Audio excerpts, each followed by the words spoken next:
I don't know anything about history. And I can tell because every history movie I watch on the edge of my seat.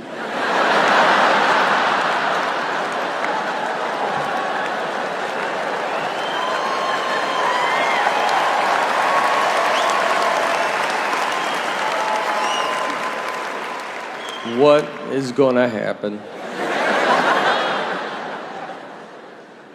I watched Pearl Harbor. I was as surprised as they were, you know?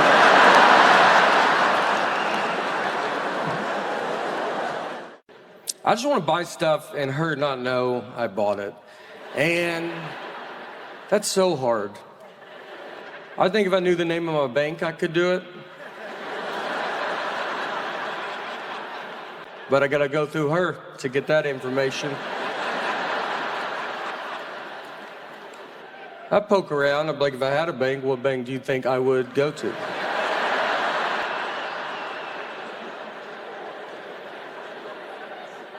I also, once a week, walk into a bank, hello, is my money in this bank?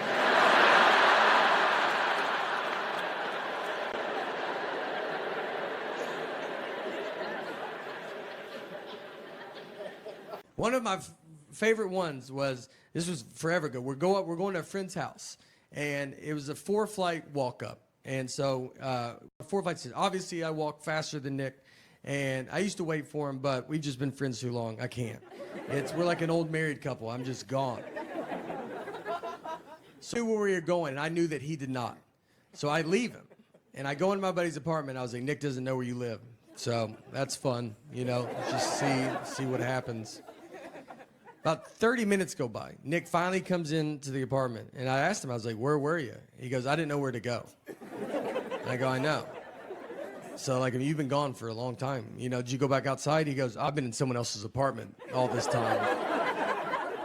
He went into someone's, he was just trying handles. And the door opened, he walked in, said, I'm with Nate, and went and sat on their couch. That's how far he made it. Think about where your couch is. That's how deep he made it into their place. And he's so confident. I mean, they had to be like, I don't know, maybe we know a Nate, you know? We got very lucky with our neighbors. Our neighbors are super cool, and we're very close with them. They all have real jobs. They like went to college and stuff. And one of them is a management consultant, so he manages all the consultants. And yeah, it's a tough job, all right? There's a lot of consultants, and he's like, you better get back, you know? You just can't consult up in here. So he's busy.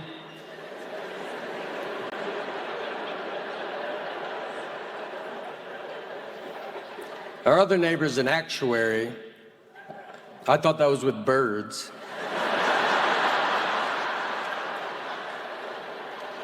I was like, what's that bird right there?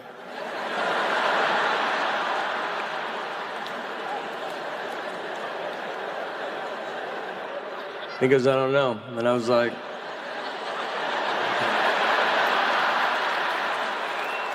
as an actuary, you don't know what that bird is right there?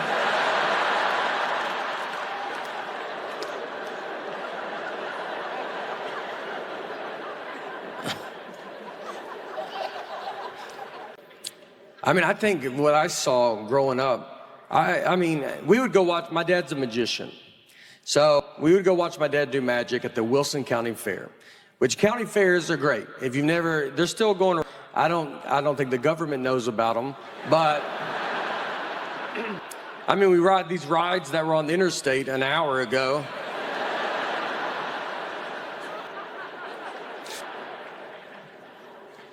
Thank you.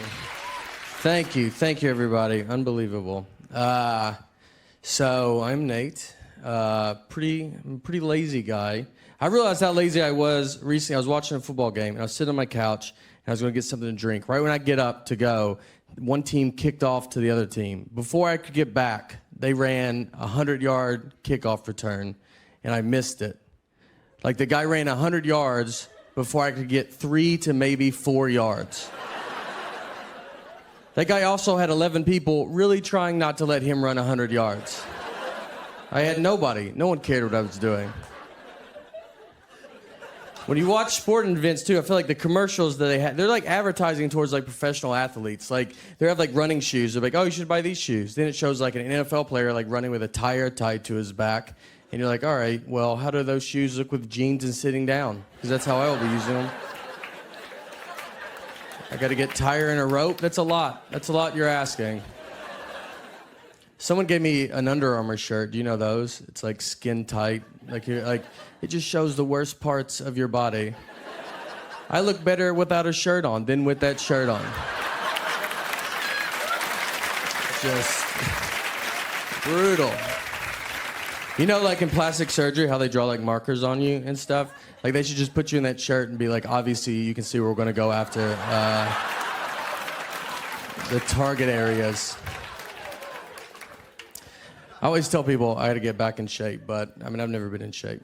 So most people are like, if I can get back to my 20s, I would have to go back to 7. Like if I could get back to when I was 7, I was killing it. For me, a good workout would be walking to McDonald's would be a great start. You know, maybe stand up and eat it, see if that does something. That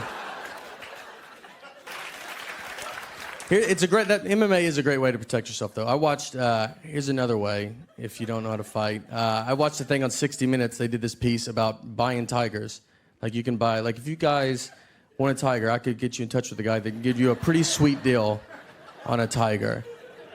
60 Minutes did this whole undercover report, and they filmed like where this guy keeps tigers, and then they interviewed him afterwards. They're like, hey, do you think it's too easy to buy a tiger in this country? And he was like, yeah, sadly it is. It's way too easy. And I was like, that was my favorite part, you know? Like, that shows why America's the best. I didn't even know you could buy tigers before I watched this. I would have been embarrassed to ask. And then I watched it, and I was like, I don't really have to jump through hoops if I want to buy a tiger. It's not an all-day thing. It's an hour. I'll be right back with our tiger. And everybody wants to get rid of guns, and what makes me nervous is, like, if you took away guns from people, those are the exact same people that will buy tigers. And that's going to be a much bigger problem. You're probably going to be like, look, here's your gun back. And they'll be like, no, I'm good. My tiger is way better than my gun. My gun missed all the time. My tiger rarely misses. Even if he does miss, you know, even if he does miss, it's just for a second. It's never long. Like if some guy dodges the tiger and he's like, your dumb tiger missed, it's like, well, he did not. He is right behind you now. And he is furious. So thank you guys so much, man. You guys were great. One of the first things they had to do, car manufacturers, before crash test dummies were invented, they would use a pig in a car wreck. So they sit a pig, I guess, upright. And this little pigs are smart. Pretty good day for this pig.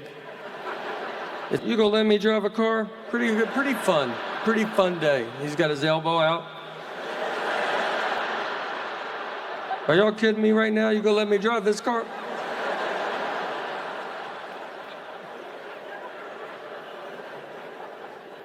I don't even know what that shows you. Pigs don't have necks.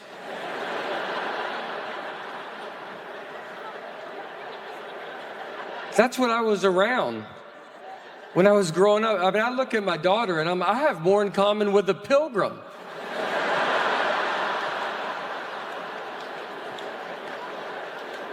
And pilgrims believed in witches. All right. Thank you. All right, look at us. We're doing it, all right? Welcome to the 77th Emmy Awards. You know, it's not a big one, like 75 or 80, but it's the one they gave me.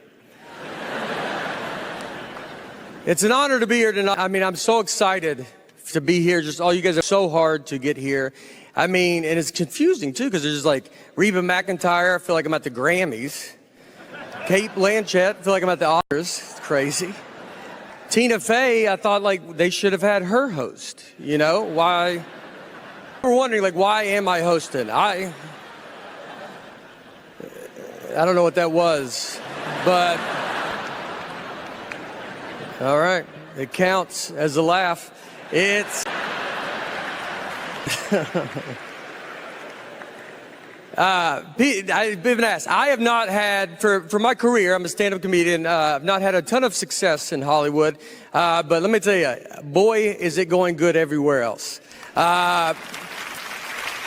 You might know, if you haven't heard, so we got an idea. As a host, they asked me, when you give your thank you speeches, they just said you got to keep them on time. So they wanted me to come up with a way to do that.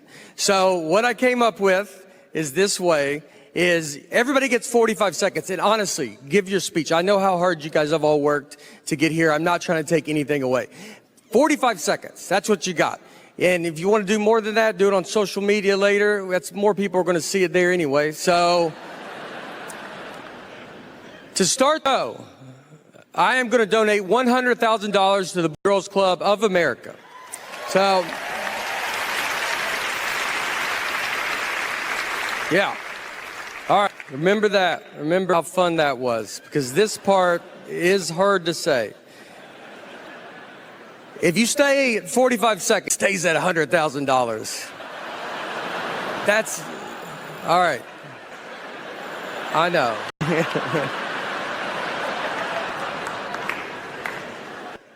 Every second you go on, or over, I'm sorry. Every second you go over 45 seconds, we will deduct $1,000 away from the boys and girls. I know. Oh.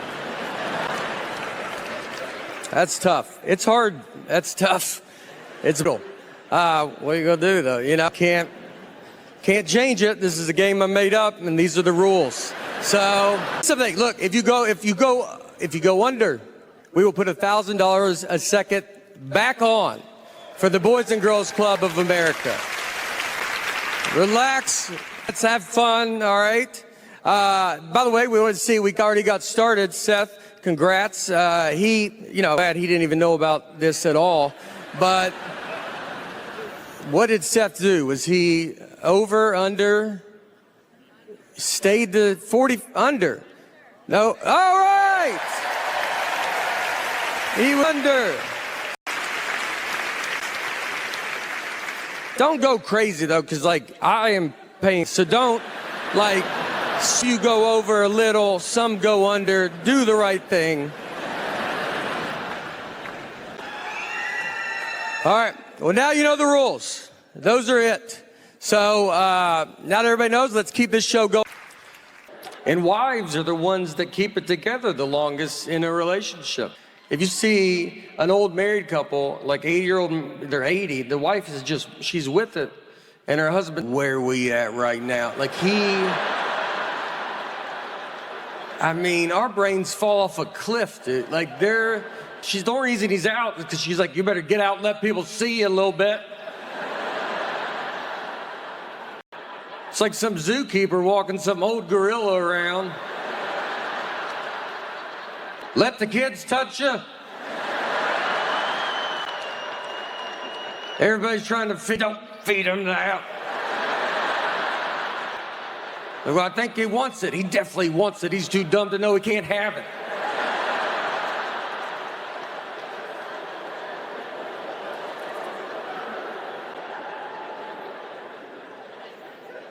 We take her out. We go do stuff. I would take her to Chuck E. Cheese all the time. You can go there. They had COVID in '84. So you can't even survive in there. That's what, Chuck E. Cheese is rough. I don't know if you've been there in a while. They look like they're trying to go to business and they can't. They filed bankruptcy and they're still open. They called Blockbuster and they're like, you get out. We want out.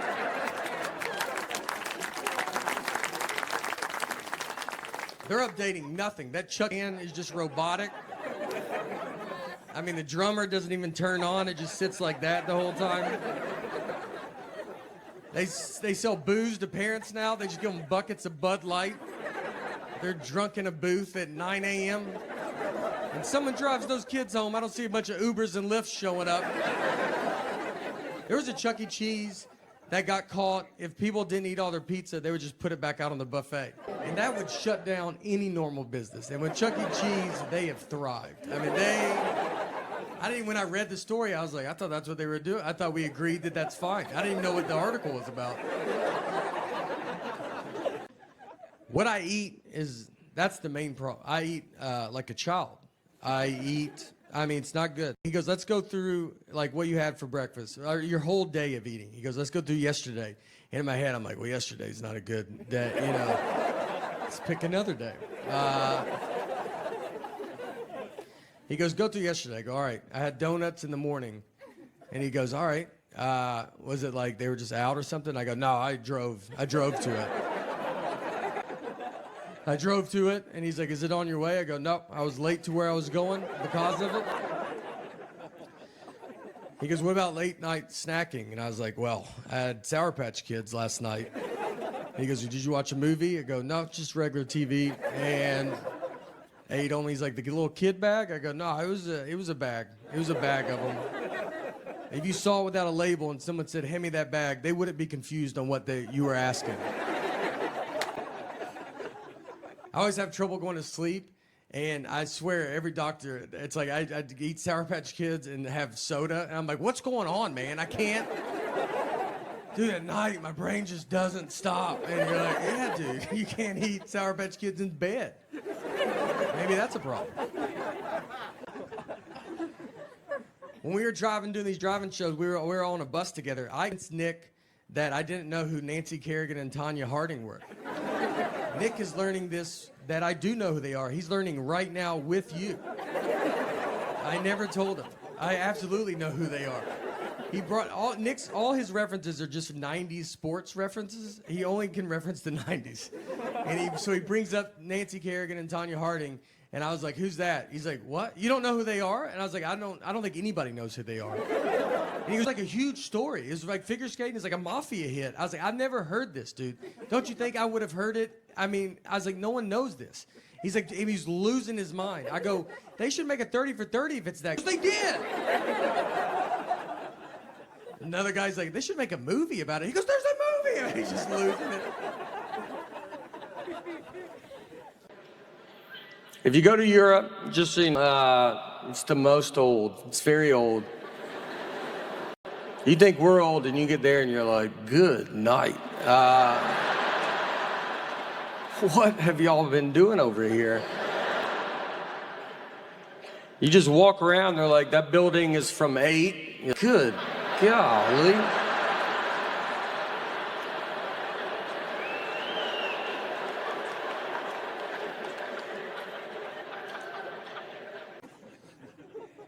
One thing I got when I hit my foot was claustrophobia. Never had it. Actually got it here on the Simpsons ride, which is what's crazy. I mean, we're yards away from where my life fell apart.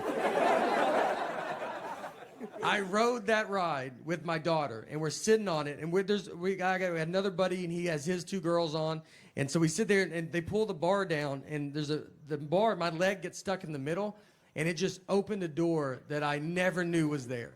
I mean, it's like a problem. I had to stop the ride. It's super embarrassing to stop a child's ride and just be like, I'm just waving. I'm like, I can't do it. And then they opened the bar and they go, all right, you can do it again. I was like, I'm out, dude. And no one got to ride it because I couldn't ride it. We all had to leave.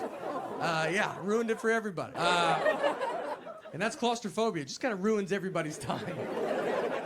It's what's funny, the panic of claustrophobia is pretty funny though. It's not funny when it's happened to you, but how quick you go from normal to just an insane person is just all at the same time. So it's all kind of new to me, so I forget I have it. And I'll put myself in a situation and I go, there it is. I got an Uber once with like 7 people. And so we get in, I'll get in the 3rd row trying to be a good guy. And I climb in the back, they put all the seats up and it just starts hitting me. And I mean, I'm back there, you're like, just trying to be normal, you know, you're not talking. And then you just go, hey, you think you could roll the window down? You know what? Can everybody just get out of the van real fast? I mean, we're just driving down the interstate. Hey, could y'all crack do you mind if I drive the Uber? Do you think I could drive it? When you pack now, you got to be careful because a lot of kids have peanut allergies now. And our daughter actually has cashew allergy with tree nuts, and so I don't know what tree nuts are, but it could kill my daughter. The doctor just goes, can't have tree nuts, and that's it. He left, and I was like, would love to know. I don't know where nuts came from, but apparently they come from 2 different places, and one of them's a tree. I feel bad. I'm here. Look, I want to defend all these kids with peanut allergies. I don't think they get defended. They get yelled at by adults. We got a lot of adults addicted to peanuts in this country, and they're furious. I haven't had peanuts in forever. You could take peanuts out of my life, I don't think I would notice. And we just have, adults are yelling at these children like they chose it. Like when they were born, the doctor goes, hey, do you want to be a nightmare to everybody? Every scenario is life and death. You ever been on a plane? They just announce it. These planes just serve pretzels and be done with it. But they try every flight. If they can't, they just go, all right, everybody, can't have peanuts today because that loser kid right there. And these grown-ups are booing them. I mean, they're just, the only reason I'm on the flight is for the peanuts. I don't even know where it's going. Put 3 men in that room. 2 of those men will fight that orangutan. The other one would have started it going, I think y'all should fight that orangutan.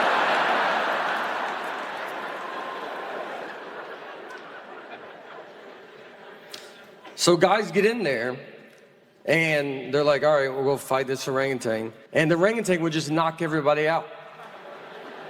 Because we don't have the internet to look up how strong's an orangutan.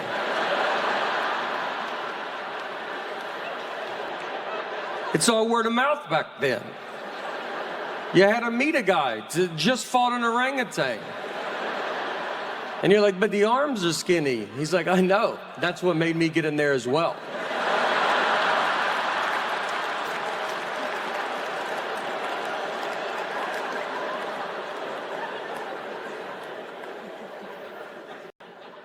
So PETA put a stop to that also. Yeah. Look, whatever you want to say about PETA, they did some real work in the 1900s. Thank you. Thank you very much. It is, yes, the draft is in Nashville. It's very exciting. I like it. I'm from here, if that matters. All right. I'm a big football fan. And I've realized how lazy I am by watching football. I was watching a game, and one team kicked off to the other team. Right, I got up to go get something to drink, and right when I got up, one team kicked off to the other team. And before I could get back, the guy ran a 100-yard kickoff return, and I missed it. So that guy ran 100 yards before I could get 3 to maybe 4 yards. He also had 11 people really trying not to let him run 100 yards. I didn't even have an ottoman. It was wide open.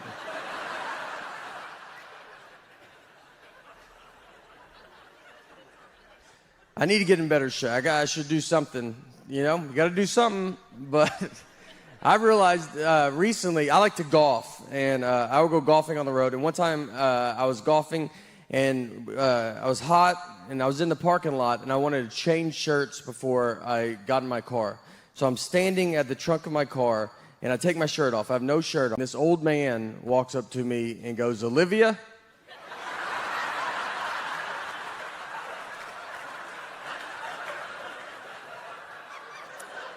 He was looking for his elderly wife and saw me with no shirt on at a car that he does not recognize. None of this is enough to not make him say it. He was like, Olivia? I covered up, and I was like, what's that? And he was like, all right, honest mistake. I was like, God, that hurts worse than saying Olivia. I don't know who he offended more, me or Olivia. I think we could both have a word with him. I'd love to meet her, though. I'll tell you that. I'd love to see her and be like, all right, I get it. You know, like that was an honest mistake.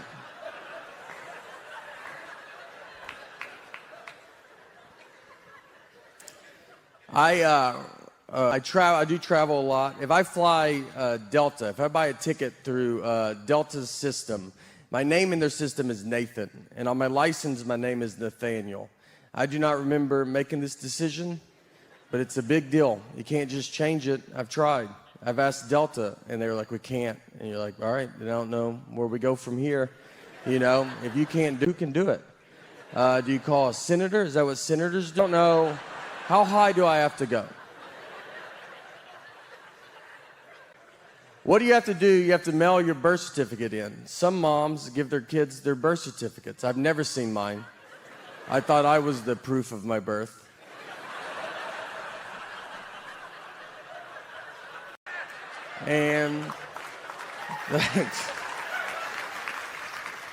And you got to mail it in. I'm not a big mailing in guy. I've mailed maybe 4 letters my entire life.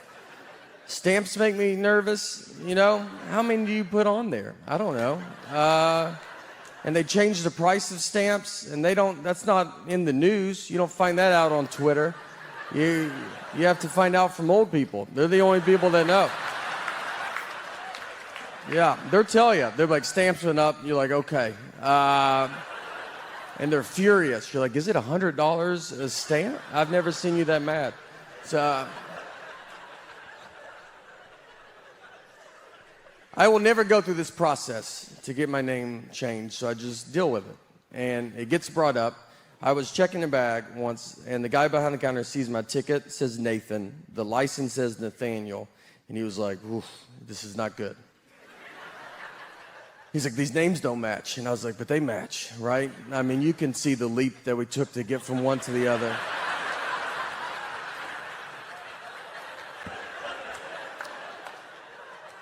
And he was like, but they're not the same. I was like, they're the same. And I mean, at this point, I was like, if this guy finds out people call me Nate, he's going to lose his mind. Like, he's going to call the police to be like, there's a guy with 3 names trying to fight. Like, if you guys want to shoot him or something. So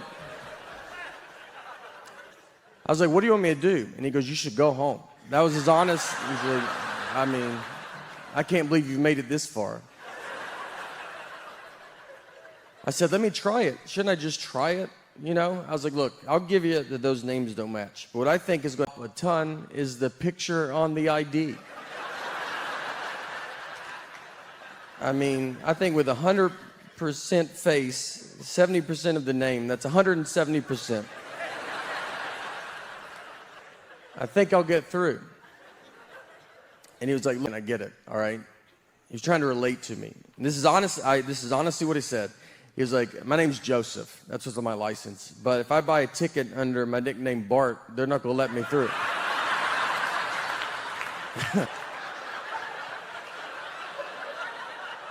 Those are 2 different names. I was like, don't act like we're the same.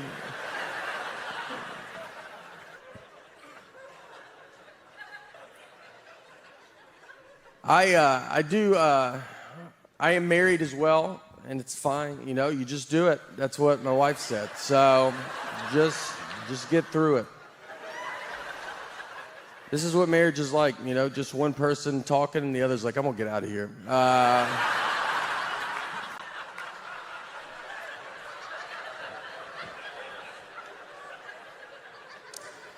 My wife always tells me that I don't like the way she talks. And it's not the sound of her voice. I like her voice. I think that'd be a big problem if I was like, it's your voice. I just hate it, you know?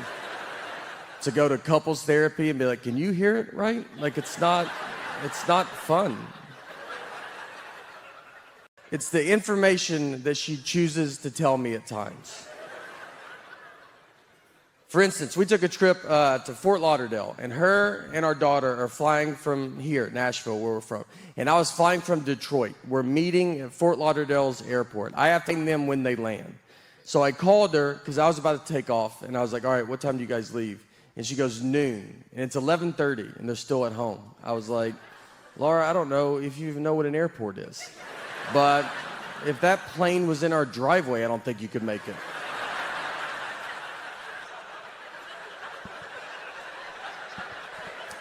And she goes, that's what time we leave for the air. Flight's not till 1:30. And I was like, okay, all right. So what do you think I wanted to know when I asked that? Is that what you thought the best information you could give me was a time that means nothing to nobody? What time did you go to bed last night? Just tell me that, and I'll just look up all the planes that land in Florida, and I'll guess which one I think you're on. She was like, I'm sorry I don't talk the way you want me to talk. I'm like, I want you to talk like a regular person, all right? I don't know if... We didn't talk in Florida, I'll tell you that. All right, thank you guys very much. I really appreciate it.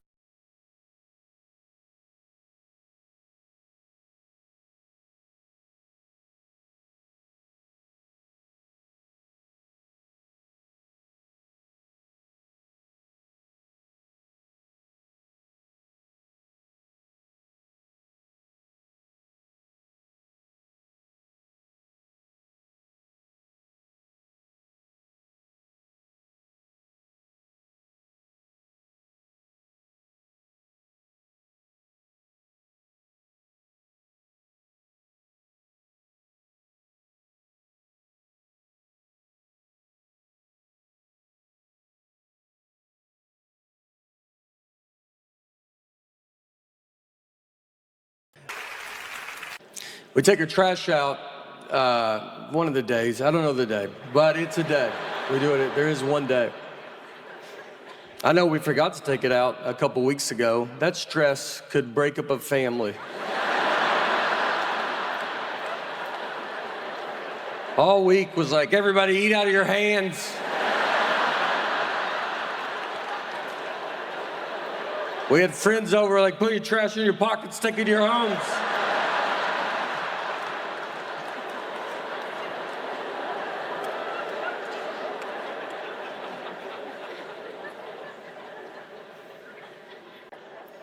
Our family, we just eat a lot of fast food.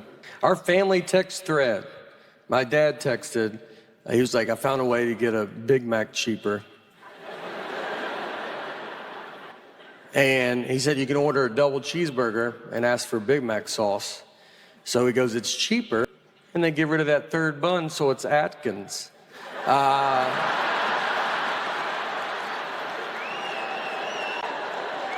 That's how you do it. That third bun is the one that you're like, I don't know if I need the third bun.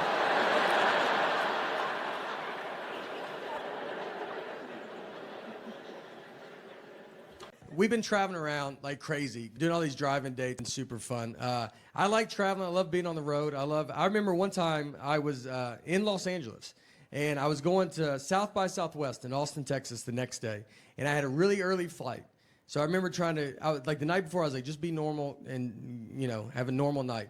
And ended up hanging out, become a bit of a problem. And I wake up the next day, and my flight is gone. I mean, I've missed it. And it's not like it's at the gate. It is in Austin, Texas. They are checking into their hotel. So I go to get my phone to get another flight. I've lost my phone. The night before, I lost it. So now I don't have my phone. So I have to go buy a ticket over the counter like it's the 50s. And when you walk up to a counter, they don't expect you to be buying a ticket like that. I got up there, and they were like, all right. And I was like, I would like one ticket to Austin, Texas, please. And they said, all right, go buy it, and don't be weird about it. I go, nope, I'd like to write a check to you for one ticket to Austin, Texas. They didn't have a flight, so I have to do that at every terminal. I just have to keep going. One ticket to Austin, Texas, please. I finally found a flight, but the girl behind the counter, she's never sold a ticket like that. She's like, I've for 10 years that no one's ever done this. And she goes, I don't know how to do it. And she went back and got, I mean, probably the oldest lady I've ever seen. I think she's there for just this reason. And she came out, she had like that old credit card machine that you run. And she's like, I got it. This is super fun for me. It was weird to not have my phone. I mean, everybody has their phone. I was going through the airport, and you just don't have it, and you just stare. I mean, we were waiting in line, and you're just like looking ahead, and people are just like, all right, dude, what is wrong with you? I mean, just regular people, like, where's your phone? I'm like, I don't have it. I would like to talk to you, though, if you would talk to me. I'd love to chat for a little bit. So I grew up in the 80s and 90s. I was a kid in the 80s and 90s. And in the 80s and 90s, kids were getting kidnapped pretty rapidly. And look, I'm not trying to say we were more desirable or something. I think we were outside more. A lot more opportunity, you know. It's a lot easier to get us into vans. Didn't take much. And so parents back then, they would watch TV, and I think it would scare the parents. You know, you realize now everything's a crime show. Everything that you watch is crime, podcasts are crime, movies are crime. You almost like see it so much. But back then, you only had so many channels. And then when they would watch these shows, they were very powerful shows. My parents used to watch a show called Rescue 911. And it would just show reenactments of crimes. It was powerful. I've seen 3 seconds of Rescue 911. I remember walking through the living room. My parents are watching it. I look at the TV. A guy has a ski mask on, and a woman is asleep with her feet out from under the covers, and he started rubbing her foot. That's all I saw. I don't know what happened before or after, but I know I've never been with my feet out from under the covers because I accidentally saw that 30 years ago. And my feet get so hot, and I want to put them out so bad. I mean, try it every night for 30 years, and then that image pops in my head, and I yank them right back under. I'll be in a hotel room, and I'm like, look, you can't get in here, dude. You've locked everything. And I'm like, that's exactly what he's been waiting for. He's probably already in here.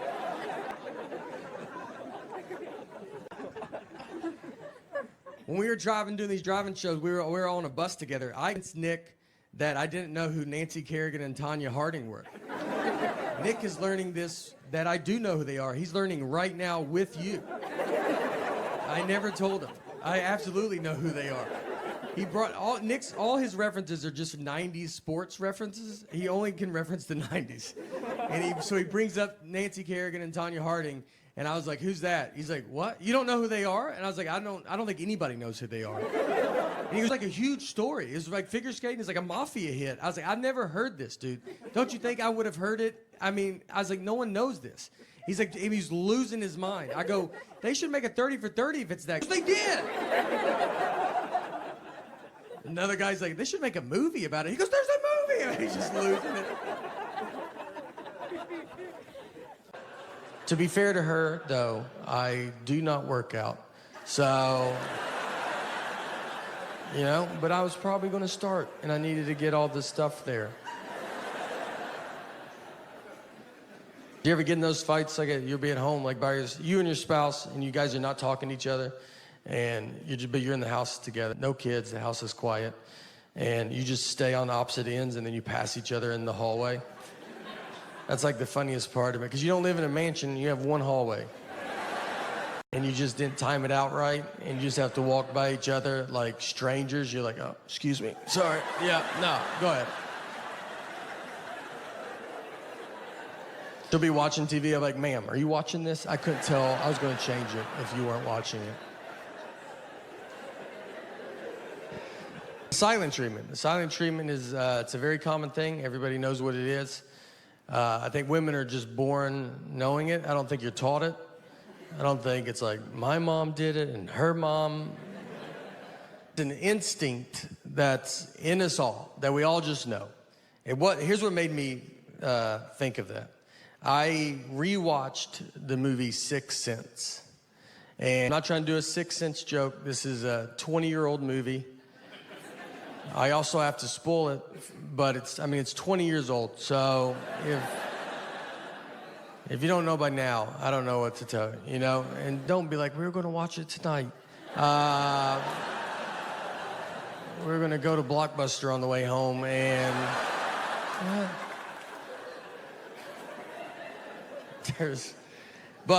so he's dead the whole time. And I don't know. I mean, if you haven't seen it, it's a pretty big part of it. But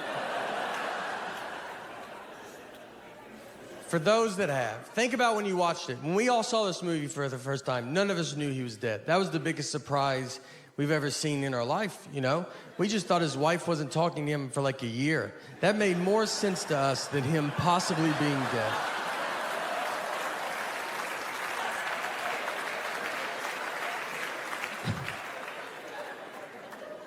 And I was like, when I watched it, I was like, show him dying? Yeah, that guy shoots him with a gun. That's how the movie's starting. That's how obvious they're like, hey, he's dead.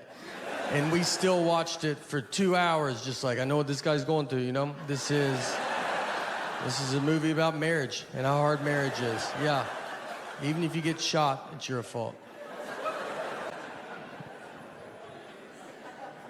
My parents are getting older. They're not super old.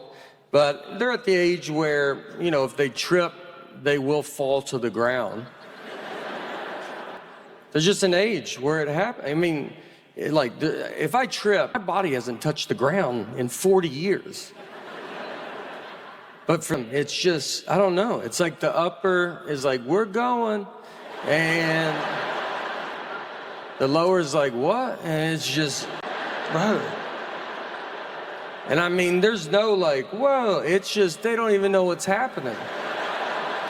They're just looking at you, and you're like, you're not feeling any of this? And they hit the ground so hard, it's like they got thrown off a roof. Everybody hears it, they're like, what's going on? My parents are down. I gotta get them up.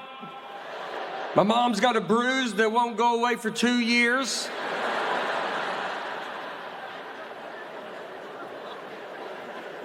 I just walk ahead of them now. I'm like a Sherpa. Just let them know the terrain that we're about to hit. Got a little carpet coming up.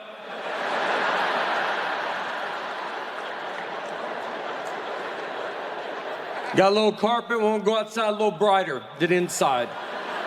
And cobblestone, you ain't gonna make that. So, lay down on the carpet. I'm gonna back the car up in the building.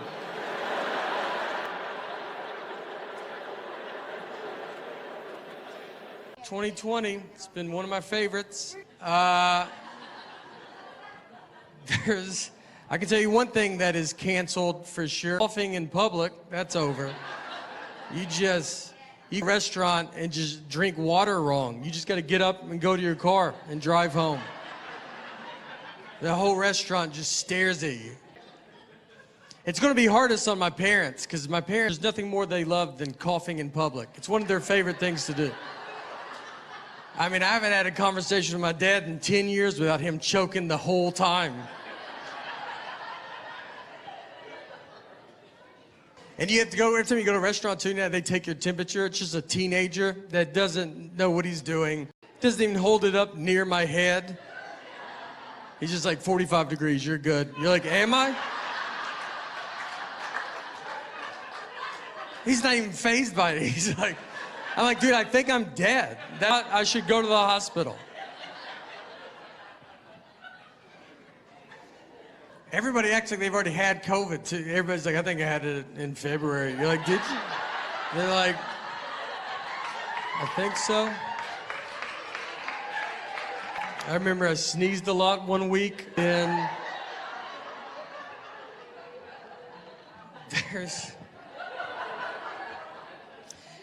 my wife and I, we have an 8-year-old daughter, and so we're having to do the virtual learning. And they're like, just teach her school stuff. You're like, that's good. I barely made it out of high school. Let me give it a go. And she's doing Common Core math. She brought home new math. That's what they want us to do. I don't even know what this math is. And they're like, here's a new one. You're like, oh, great. I get to watch a 40-minute YouTube video on Common Core math. And it's not like the old math was doing bad.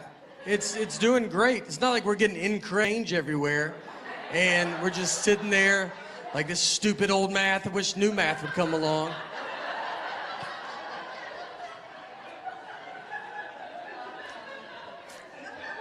If you don't know Common Core math, it's just basically a long way to get to the same answer. It's like how can we use the entire sheet of paper for this math problem? And even when you break it down, you see old math sneak in there. I mean, you're like, that was old math right there. Just do that at the beginning, and we won't even have to be in this.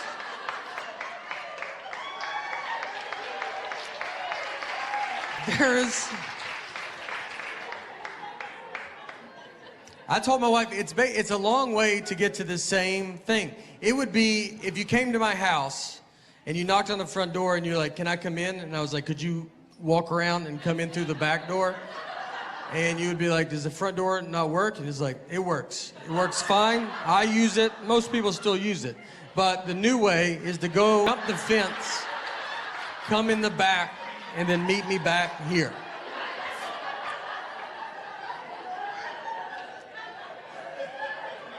One thing my daughter does miss is she was starting to ride the bus, which was very fun. And when she first started riding the bus, we switched schools, and it was in first grade. First day of school, we walked her to the bus stop. It was a very, very fun day. And then at the end of the school day, someone from the school called my cell phone. They have my wife's cell phone, and they have my cell phone. So they called my cell phone, and they said, hey, do you know what bus number your daughter's supposed to be on? And I said, I'm her dad. I was like, this is how you thought you saw a mom and dad cell phone and you said, I bet the dad knows. I mean, do you have parents? Were you raised with a family? Have you ever seen families out before? You thought, let's call the husband? I bet he knows. Unless there's two husbands, you should never call a husband a day in your life.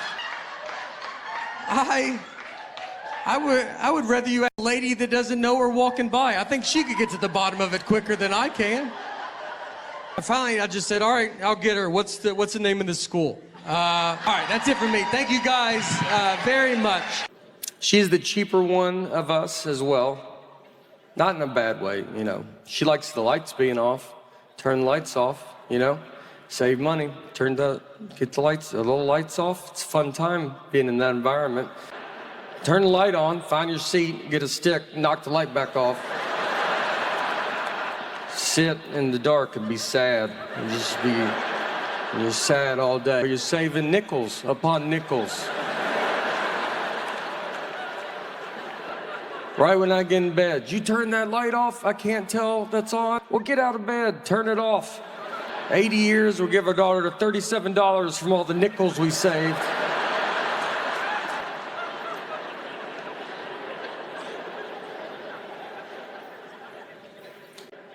I had a hard time in school. When I barely graduated, got into a community college, barely got into a college they have to let everybody in. The next morning, dealt with my daughter's generation. It's a generation that I feel like just thinks about themselves, you know? And so I go down to the breakfast, they have the breakfast buffet.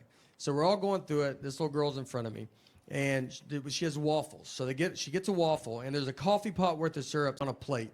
So it's like you pour it, and then you leave it back on the plate, and then you go and eat your breakfast. So she gets the syrup, and she just takes it to her table.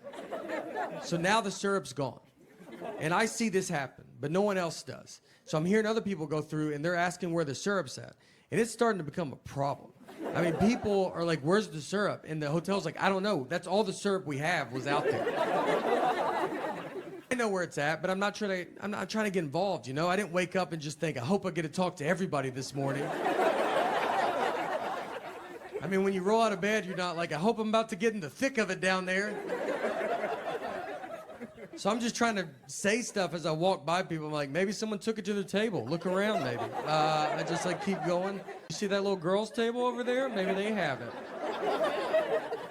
And no one's picking up on this, so I have to go get it. And this girl's sitting with a bunch of her friends. So I go over to them. I was like, hey, can we get that syrup back? That's kind of for the entire hotel. And they go, whatever. All of them. Just blew me off. And then the father in me kicks in. I go, all right, well, just a heads up, just so you guys know, I did nothing wrong, and you guys have ruined breakfast for everybody. I don't know if you've ever eaten out in public before, but do you see me over here with a tub of eggs? Do I have all the eggs? You did everything else, and for some reason you thought, I bet this is all my syrup. And where are your parents at, you know? A couple of them started crying. Felt good, to be honest. I was away a little bit. I like to practice on other children, you know, my discipline. Dumbest I've ever been talked to. I like to golf, and so a guy was telling me there's a real golf course in North Carolina where they have llamas or the caddies. So if you don't know anything about golf, I mean, you know, a caddy usually carries your bag around, tells you how far you are from the hole, and helps you out. So this course, the llamas. So you put your golf bag on a llama, and it carries your bag. So he told me that, and then he looks into my big dumb eyes, and he goes, just so you know, llamas can't talk, though. I mean, that's the question he was trying to get ahead of as he looked into my stupid eyes. Like, he's like, I'm gonna say it so that guy doesn't have to say it.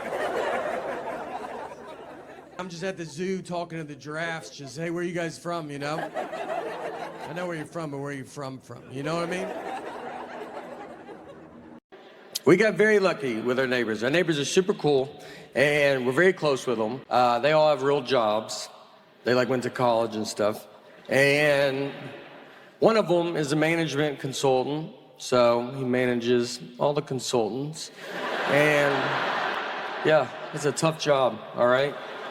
There's a lot of consultants, and he's like, you better get back, you know? You just can't consult up in here. So he's busy.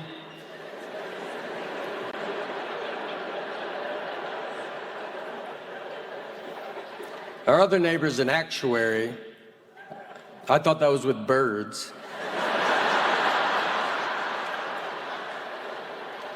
I was like, what's that bird right there?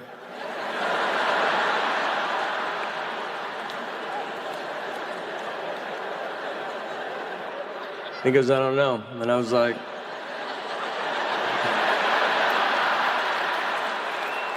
as an actuary. You don't know what that bird is right there?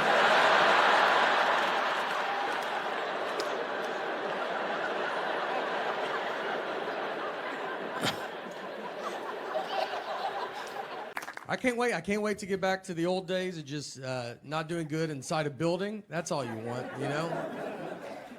There's one of the last like kind of bombs I had.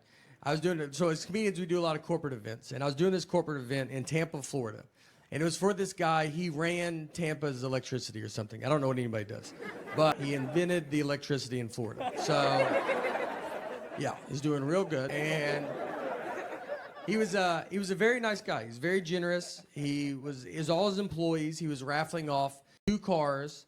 He gave away a bunch of TVs, iPads. I mean, honestly, probably $100,000 worth of gifts he was giving back to his employees. Very nice. Well, I was one of these gifts that he was giving back. So in the middle of giving this stuff away, he stops and goes, all right, got a big surprise for you. Can't believe we got this guy to come here. And he's me out. I mean, nobody's heard of me at all. I mean, they're all looking at it like, I think I could get this guy to come to my house. I mean, who is... We've been married 12 years, and our wedding, it was not good. This is not my fault. This was my mom and my wife planned the wedding, and they're both cheap. So they cut corners. If we hire someone to do something at our house, I promise he does not do that job full time. He'll be fixing our dishwasher, and we're like, do you paint houses? And he's like, yeah, I probably could paint houses, you know?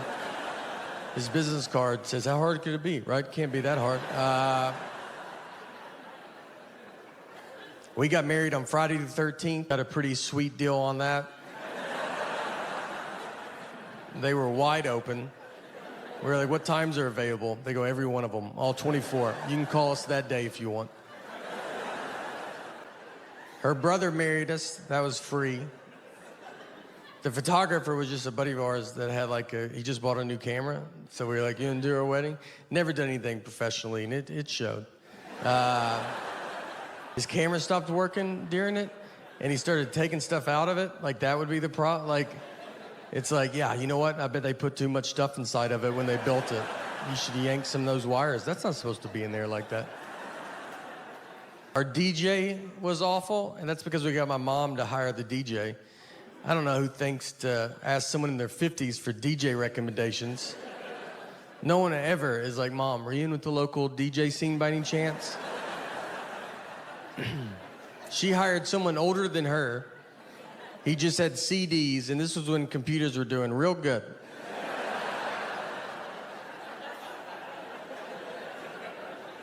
He got super drunk, played the same song 3 times in a row. White Wedding, which he said was by Billy Joel. He only had 1 leg, seriously, and that's fine, you know, no one cares until he starts messing up, and then you're like, why does he have 1 leg?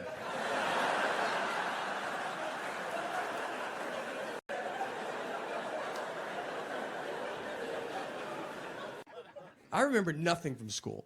People talk about history to me, and I'm like, I don't know when you guys learned that. I think we skipped all of this. I almost didn't graduate high school. I had an F in science. I was taking a class called science my senior year in high school. I mean, I had an F, and my dad went and talked to the teacher and just said, look, just give him a D. He's not going to do science stuff. And the teacher agreed to it. She was that confident I wouldn't touch the science world. We took ACTs, and I got a 17 on it. And if you don't ACTs, I mean, 18 they're like, that's not good, man, but you made it. 17, they're like, are you enrolled in this school? Like, what are you doing? The only thing I remember is in 7th grade, we had a kid fist fight PE teacher. That stuck with me. I mean, he was too old to be in 7th grade. He drove to 7th grade. If you're a 7th grade teacher and one of the kids drives, you just know you got to fight that kid one day. Like, I mean, it's just happening. Career day for my daughter's school, and I get what I do is very fun, but I was nervous because I'm there with real people and they're smart, and So I was hoping to sit at a table alone. They put me at a table with a surgeon, which I think they did it on purpose. Almost to show the kids, here's the difference between reading.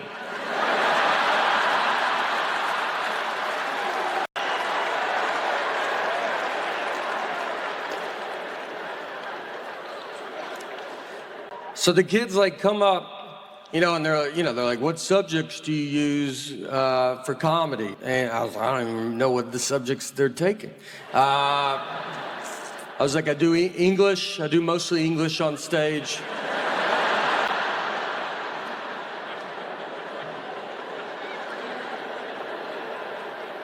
They asked him, how long do you go to school to be a surgeon? And he's like 54 years or whatever. It's like And they asked me, they're like, how long to be a comedian? I was like, you're good now, so.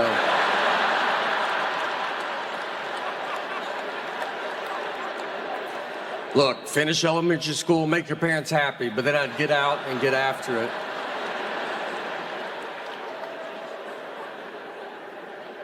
So I grew up in the 80s and 90s. I was a kid in the 80s and 90s. And in the 80s and 90s, kids were getting kidnapped pretty rapidly. And look, I'm not trying to say we were more desirable or something. I think we were outside more. A lot more opportunity, It's a lot easier to get us into vans.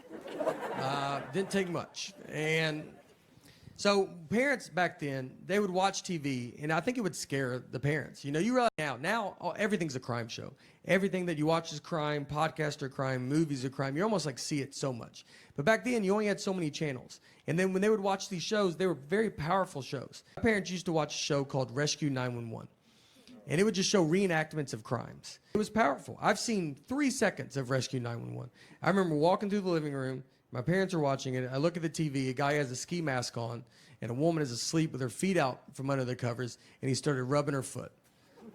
That's all I saw. I don't know what happened before or after, but I know I've never been with my feet out from under the covers because I accidentally saw that 30 years ago. And my feet get so hot, and I want to put them out so bad. I try it every night for 30 years, and then that image pops in my head, and I yank them right back under. I'll be in a hotel room, and I'm like, look, you can't get in here, dude. You've locked everything. And I'm like, that's exactly what he's been waiting for. He's probably already in here. And wives are the ones that keep it together the longest in a relationship. If you see an old married couple, like 80-year-old, they're 80, the wife is she's with it, and her husband, where are we at right now? Our brains fall off a cliff, dude. The only reason he's out is because she's like, you better get out and let people see you a little bit. It's like some zookeeper walking some old gorilla around. Let the kids touch you. Everybody's trying to don't feed him now. Well, I think he wants it. He definitely wants it. He's too dumb to know he can't have it.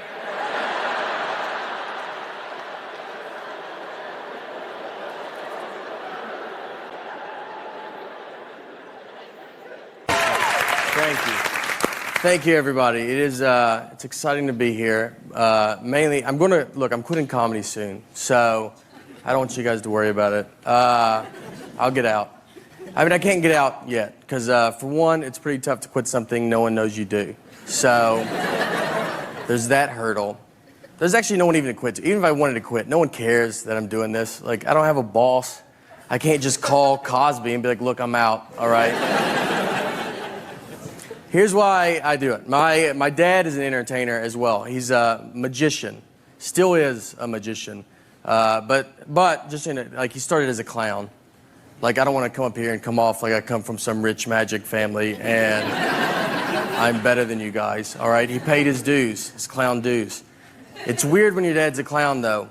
It's weird every day. It made me not like clowns, because have you ever been yelled at by a clown? I have. Yeah. Do you know how confusing that is to get screamed at by a guy that's got a smile painted on his face? You're like, is this good? It's not good. He was a clown until I was about 12 years old. And from experience, I can tell you that's about as long as you want your dad to be a clown. Like when you're 6 and 7, there's some perks. But like when you're 12 and 13, kids at school are like, is he still doing that? You're like, you know what, guys, just off and on, all right? He is almost full-time magic. So let's take it easy, maybe. The fun thing, though, about being a comedian, I like hanging out with my friends. I got a buddy of mine, his name's Luis Gomez, and me and Luis went to McDonald's to eat recently, and we both we ordered our food, and then we take our food and we sit down at our table. And then Luis went to the bathroom, so he left me alone with his food. So I was like, I'm gonna play a prank on him, you know? So I grabbed his hamburger, I unwrapped it, I took a bite out of it, then I wrapped it back up, I put it back down on his tray. So that's my big prank. Like when he comes back and opens his burger, I'll just be like, dude, did they eat your burger before they gave it to you? That's crazy, right? Is that crazy? It's a ridiculous prank. It's dumb. It's harmless. It should never leave the table. What should happen is Luis should just come back, he should open his burger, and his first reaction should be to look at his best friend he's sitting with, who, by the way, also dabbles in comedy. And just be like, hey, I just wanted to run this by you before I unexpectedly go freak out on this entire McDonald's. That's what I thought would go down. Just a quick, hey, I wanted to see if you touched my food the only time it was out of my sight before I try to fight a group of people that are going to be pretty confused on why they're fighting. But instead, that was the day I learned I'm friends with a lunatic. And a guy comfortable fighting McDonald's employees because he opened his burger and he could not have ignored me quicker. Like, didn't even kind of looked at him so, he looked like he expected them to do it, like it's happened before. And he's like, again with this? He starts screaming at all. He's like, someone ate my burger? How about I'll fight all of you till I find out who ate my burger? So he gets up, he starts walking towards them. So now I gotta jump in. I can't believe it's working. Like, we have gotten so much farther than I thought we could ever get. I grabbed him, I was like, Luis, I ate your burger. I ate it, dude. That's insane that you didn't look at me. That's insane. So I get him to sit down, but it's already weird. Like, everybody's like looking at us. It takes like 10 minutes for people to quit filming us with their phones. And that's when it hits me. I started thinking about it. I was like, Luis, I was like, you're going to get killed one day. I was like, you were about to go fight it. I was like, let's pretend that I'm not here. Let's pretend that someone did eat your burger that worked at this McDonald's. Let's pretend that really happened. You were going to go blindly fight that guy. Not even try to like size him up, like see what he looks like at least. Do you really think you could beat up a guy that is apparently pretty confident in himself? That he's making burgers, he's then eating them. He's just sending them out to whoever. You don't think that guy's probably the greatest fighter of all time? I honestly think you'd walk to the McDonald's counter and be like, hey, who ate my burger? And all the McDonald's employees would just part ways. Because they know exactly who you're talking about. And in the very back of McDonald's, you see a guy standing there cracking his neck. He's got his fist in the fryer, doesn't even know it, just sitting there, warming his hands. All right, guys, thank you all so much. Thank you. I had a hard time in school. When I barely graduated, got into community college, barely got into a college they have to let everybody in.